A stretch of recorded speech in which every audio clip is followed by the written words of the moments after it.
Hello, my name is Host Eric, and I am experiencing a bonanza of interviewees here. As today, I speak with Nande, which means "why" in Japanese, and she is calling in, and she's on a microphone, and I hope to type Hello. Nande.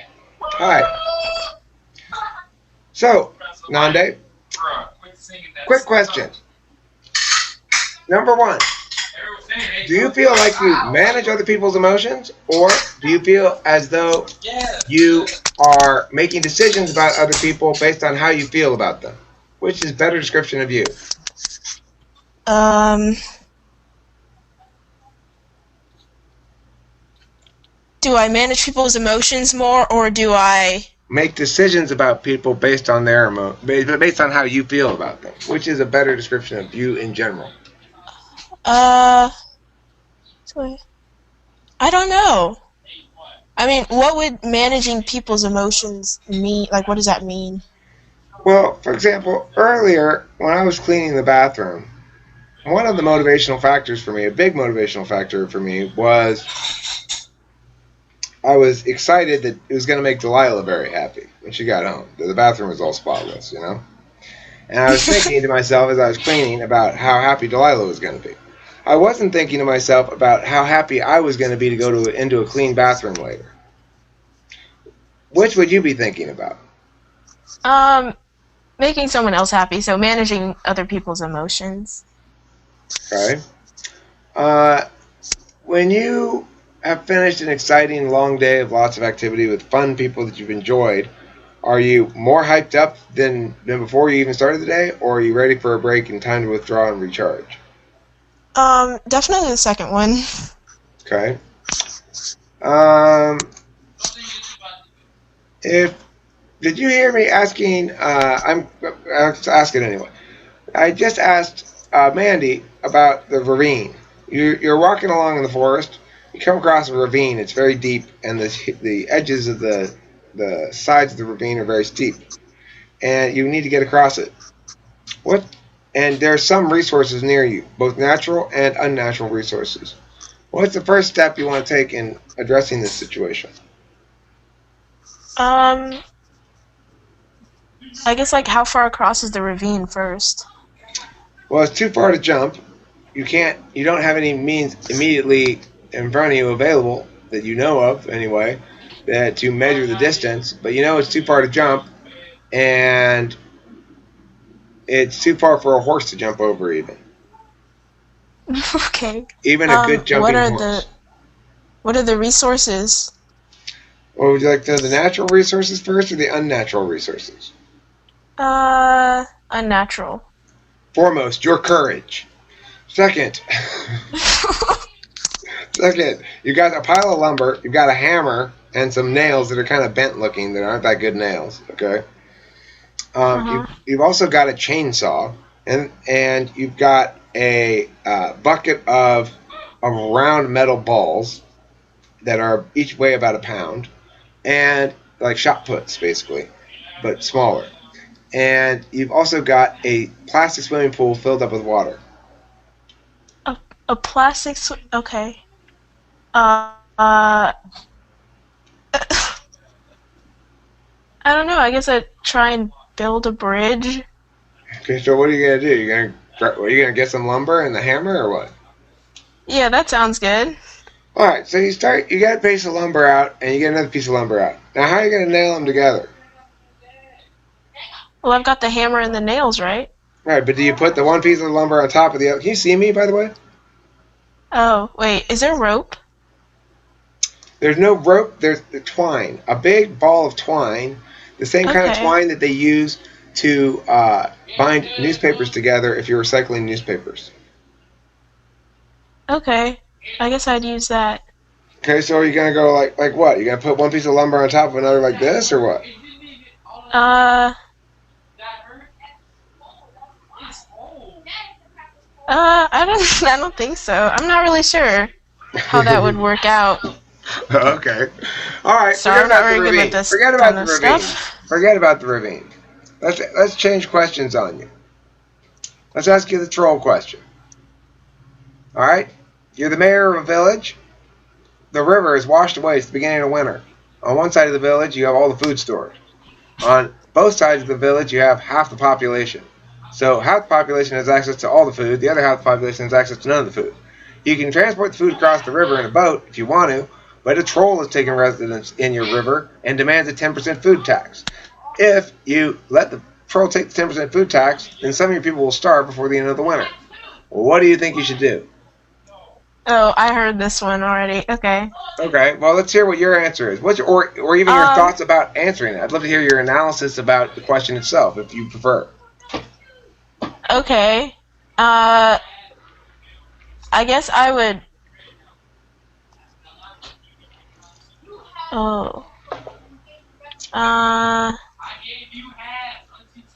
Well, I liked what the ENFP in the last video said he would go and kill the troll. Mm-hmm. So I guess I would kill the troll, but also it depends on like the troll's history. I was Okay, well, thinking like if the troll owned it, the river, then I would feel badly about it. But if he didn't and he was like trying to take it over, then well, that's a very interesting point you just made. I didn't know it until this minute, but as a matter of fact, the troll has built a small temple in the middle of the river. He says this is his holy land, that you guys are okay. tromping through the holy land of the troll people. And periodically, in fact, you see troll monks and troll uh, mendicants come and pray at this temple that he's built there in the river. And he says he's perfectly reasonable for him to demand the 10% food tax now. I would try and reason with him. I mean, like not Hello, all the young people are lady. going to. Hello, young lady. Nande, Nande, Nande. Do you cross my river? Nande, give me 10% of your food. Is that a sandwich you have? I want some. Thank you. I'll take 10% of that. Now, what do you want to talk to me about? I'm busy in my prayers. All the people are going to survive if you take even 10% of our food. So, is there something else that I could possibly give you instead? Hmm. So that we can all Do still you survive and you have guys can be happy. Do you have a laser gun? Do we have a laser gun? No. Okay. No. Hmm. Do you have an invisibility cloak? Uh, no. Hmm. Okay, I tell you what. Instead of 10% of the food, I'll take 10% of your land and only 2% of the food. Uh, 10% of the land and only 2% of the food? Yes, I want 10% of your farmland so that next year I Huh. can grow my own crops there and have 10% of your food. Next year you'll be more prepared. This winter, I understand, you failed as a mayor. Your failure has led to you having inadequate food supplies to pay my 10% food tax. Next year, you'll be better prepared. Next year, I'll be able to get my full 10%, plus now I'll have 10% of your land, so it'll be just like me getting 20%. I'll make your people be sharecroppers on my land. It'll be great. um, oh gosh. Are you going to make your people sharecroppers? I don't want them to be sharecroppers. You don't want your people to be sharecroppers? Well, Come I'd on. rather them That's do a what they noble want to profession. do. I mean, if they want to be sharecroppers, then they can be sharecroppers, but Have you eliminated the possibility of killing the troll because now he's built a temple and he's got some other trolls come around and throw rice at it or whatever? yeah. Well, I why? mean, I mean, if I because built a I feel temple in your bad front killing yard, him. but what if I built a temple in your front yard and said, "Oh no, I'm the Aracostrian religion and we worship this great God in heaven who's just like me, except he's a little bit older, but his name's Eric too." And Oh, and that's and true. now I have to take 10% of your food. When you walk past me with your groceries, I reach in and grab some stuff at random. What? Well, I wouldn't What? kill you, but Oh, I you mean, would? Would you call the cops on me at least? yeah. But I can't Okay, really call the well, cops on a troll. you I are the don't know. cops. You're the mayor. Oh, I am? Yeah, you're the mayor. Ah, That's why you're the okay. one talking to the troll, negotiating with him. That makes sense. Oh, then I can do what I want. Yeah. Uh, uh, I You're like, guess. fuck this trollish, you're having a party. Hmm. I guess I would. I don't know. I'd try and find some way to get rid of him without killing him. Okay, fair enough. So, I'm going to, I'm going to say SE is either low on your, is either 7, 8, or 4. That's what I think. SE Okay. being the do it function, okay? For me, it's 8. For INTPs, it's 7. And for INFJs, it's 4. And I think INTJs are 4 as well. Anyway, regardless of that, uh, given that, let's see, you don't seem like an INTJ to me. I'm going to guess that you are either. Well, okay, are you easily offended? Um, I don't. I would say no, but I don't know. I do take things personally, but I don't know if that's the same thing as getting offended. Hmm. Like I try and like think about what they're saying and see how like where they're coming from Mm-hmm. before I like take offense. I don't know if that makes any sense. Sure. Uh, how do you think? Do you have political opinions? Strong political opinions? I don't have strong political opinion. I don't know enough about politics and like what's going on to really have any educated opinion about anything currently. How do you think? Do you have a clear idea of where your life's going to be in 5 years? Yeah.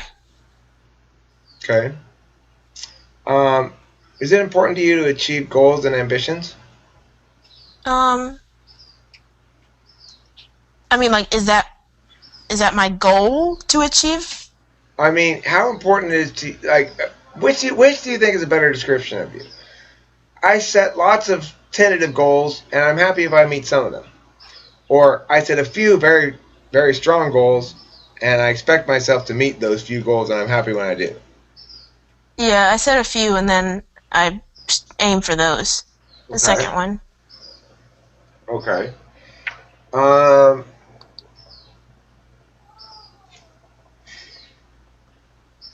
are you somebody who, in a relationship of a intimate nature, like with another adult, kind of intimate relationship, are you somebody who is very attentive to your partner's needs, or are you somebody who has clear expectations for what your partner ought to provide you?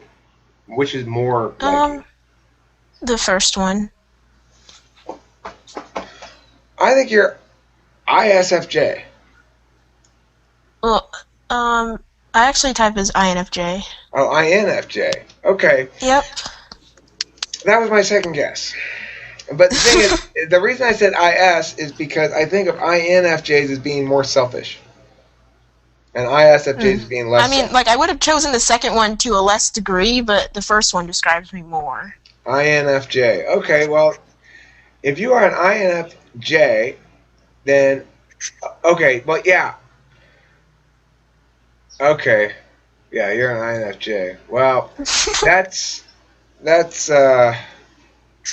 yeah. I bet you as I continue to talk with you, I'll spot INFJ shit. INFJ is the type I feel quite familiar with and comfortable with. It makes sense. It's a good answer. I like that answer. I was leaning INFJ.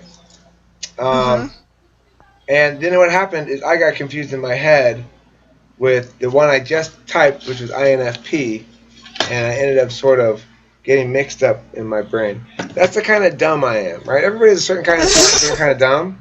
That's the kind of dumb ENTP is. They get mixed up in their head, right? Anyway, INFJ, you know what type of personality you are for, as according to socionics with ENTP? um, know in socionics I'm an INFP, but I don't know in relation to. Right. Oh, The intertype uh, relations. You're my BFF type. And in fact, my actual BFF, Corey, my best friend, he's a INFJ. And you guys are rare. okay. Real INFJs are quite rare. We have a few of them around here. It's nice. I'd say we mostly have NTPs, plus the only Fs we get around here are INFJs. Because INFJ is one of the few types that actually like ENTPs. Everybody else fucking hates us. So, but the other thing to say about our two personality types is that we're types that are lazy together, that we're deactivating to each other. That because we feel comfortable in each other's presence, we feel like we're in safe hands and we're non-competitive, which would make sense, right? Because with ENTP, you've got TI in the second slot, FE in the third. I naturally defer to you, your type, on FE stuff, and you are good at TI stuff in the same way that ENTP is pretty good at FE stuff, right? Yeah. So when there's the other thing is with INFJ has such clear and distinct truths that ENTP comes to rely upon their judgment about certain things, as I did, as have for a long time with Corey. He's the one person I tend to defer to. I don't tend to defer to anybody else. But INFJ, I'll tend to defer to him. ISFP, I'll instinctually protect them for some reason. I've seen it happen so many times.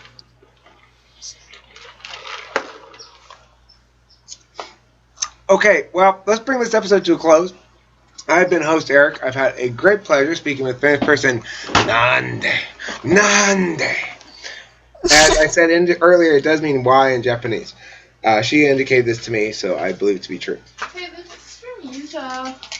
Who are you Skyping with? I'm Skyping with famous person Nande. Oh, well, Hold on. Let's have your whole face. Zachary's here! Yeah, Zachary's here too. Hi, Zach. What? I was giving you that brick.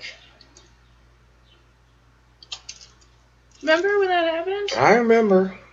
I remember not really loving it too. Yeah, you were like, oh, maybe this will deter you from getting a tattoo, but you know what it did? Made me want a tattoo even more. Remember what Kimball said. The truth of it should resonate in your head. What did she say now?